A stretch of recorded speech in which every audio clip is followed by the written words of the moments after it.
back to my channel.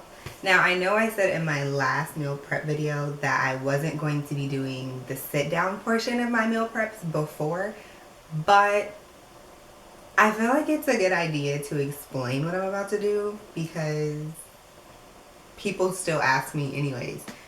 So I did not include snacks in this video because I ate the same thing. So I have a banana in the morning with my oatmeal and fruits. The RX bars pretty much kept it the same thing. Yeah, that's pretty much all I ate for snacks. I keep chocolate around. I'm not really trying to get rid of my chocolate sweet tooth or whatever the case may be. I'm trying to reduce it a tad bit, but I'm not trying to get rid of it completely because chocolate makes me happy and life's short, so that's pretty much it. Yeah, life's short. So, you know. So yeah. So if you guys are interested in seeing what we have for this meal prep, keep watching. Bye.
Chase are leading us, and love is all we'll ever trust. Yeah, no, I don't wanna waste what's left. And on we'll go, through the wastelands, through the highways, till my shadow turns to sun rays. And on. I'm gonna stick to the chocolate sea salt RX bars because that coffee one, that's not where it was at. That's not where it will be at. But whatever, to each his own. So anyways, thank you guys for watching. Don't forget to like, comment, subscribe. If you have any meal prep suggestions, please put them below. Or if you have any type of videos that you're interested in seeing, please put those below. I will be doing a swimsuit haul soon. So once that's up, I'll go ahead and put that in the links below. And I'll, you know, post some little notifications on it or whatever. Because I have some swimsuits coming in because it's summer, y'all. Summer, summer, summertime, summertime. Y'all know we love Uncle Will. But anyways, I will see you guys next time. Be sweet. Don't do anything I wouldn't do. And if you do, do it twice. Bye. On our side.